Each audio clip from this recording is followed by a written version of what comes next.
اس طرح کے کیسز بھی تھے کہ کسی قتل کے مقدمے میں کسی شخص کو سزائے موت ہو چکی تھی، بعد میں اپیل میں وہ شخص جو اس کو بری کر دیا گیا، لیکن جو آپ نے اس کی زندگی گزار دی وہ گزار دی، جو اس کو آپ نے مار دیا وہ مار دیا۔ اسی طریقے سے جن لوگوں کو سزائیں ہوئیں وہ بعد میں وہ بری بھی ہوئے، تو لیکن جو آپ نے ان کو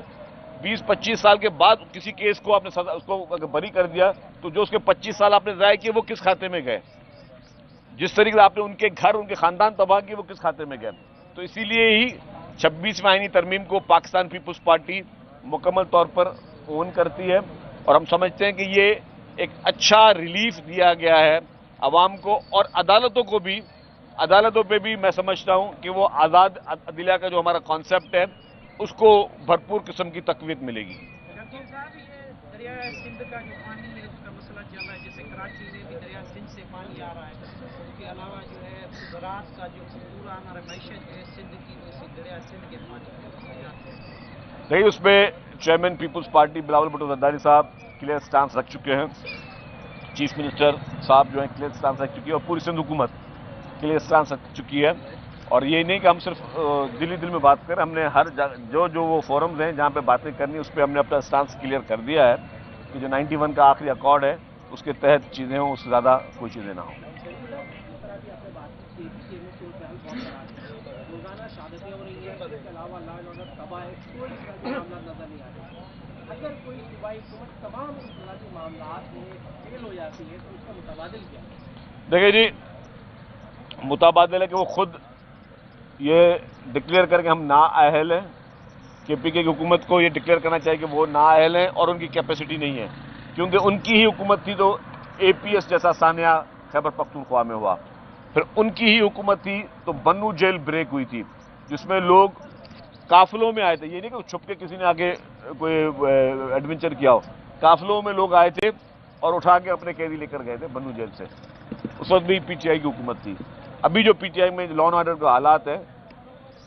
اور ان کی پرائرٹی کیا ہے؟ پرائرٹی یہ ہے کہ ہمیں کس طریقے سے وفاق پہ حملہ کرنا اور افراد فری کرنی ہے۔ اگر میرے اپنے گھر میں ایک مسئلہ لگا ہو، پہلے میں اپنے گھر کے مسئلے کو حل کروں گا، پھر جا کے کہیں جا کے لڑائی کرنے کی بات کروں گا نا، اور وہ بھی اپنی وفاق کی حکومت سے لڑائی کرنا چاہتے ہو، اپنے لوگوں سے لڑنا چاہتے ہو، اور آپ کے گھر کے اندر گھس کے جو لوگ آپ لوگوں کو تنگ کر رہے ہیں، معصوم لوگوں کی جانیں جا رہی ہیں۔ اس سے پہلے پیپلز پارٹی نے ساری چیزوں کو ہینڈل کیا ہوا ہے۔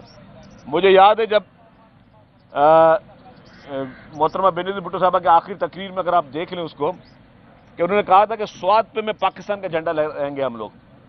سوات پہ پاکستان، اور سوات میں پاکستان جھنڈا نہیں تھا اس وقت، اور پاکستان کا جھنڈا میں سوات پہ لہراؤں گی، اور انہوں نے وہ کر کے دکھایا۔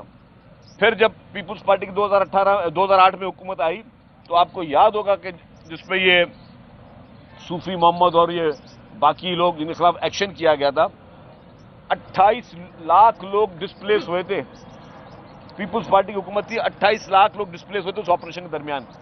پھر پیپلز پارٹی نے ان 28 لاکھ لوگوں کو ڈسپلیس کرنے والے لوگوں کو واپس آباد کیا، یہ نہیں کہ ان کو میں نے بے یار و مددگار چھوڑ دیا، 28 لاکھ لوگوں کو واپس آباد کیا۔ تو کیا پی ٹی آئی کی حکومت وفاق میں بھی رہی ہے 3.5 سال، پی ٹی آئی کی حکومت 12 سال سے کے پی کے میں بھی ہے، تو کوئی ایک ایسا انہوں نے اقدام کیا ہو سوائے یہ ناچ گانے کے، رستوں پہ ناچنا گانا اور منہ بس یہ پتھراؤ پھینکنا اور صرف گالم گلوچ کے، کوئی ایک کام انہوں نے کیا ہو جو کہا جائے کہ انہوں نے ہاں امن امان کی بہتری کے لیے کام کیا، ہاں جی انہوں نے تعلیم کی بہتری کے لیے کام کیا، ہاں جی انہوں نے کوئی ایک ہاسپٹل بنائی ہے مجھے بتایا 12 سال میں کوئی ہمارے پاس، چلے میں آپ کو ہاسپٹلوں کے انبار دکھا دوں، وہ کوئی ایک ہاسپٹل، کوئی ایک کالج، کوئی ایک یونیورسٹی، کوئی ایک اچھا کام، کوئی ایک انہوں نے بڑا کوئی دہشت گرد گرفتار کیا مجھے بتا دیں، کچھ بھی نہیں کر سکا انفارچونیٹلی، کیونکہ ان کی وہ پرائرٹی نہیں ہے، ان کی وہ سوچ نہیں ہے، ان کو وہ عقل نہیں ہے،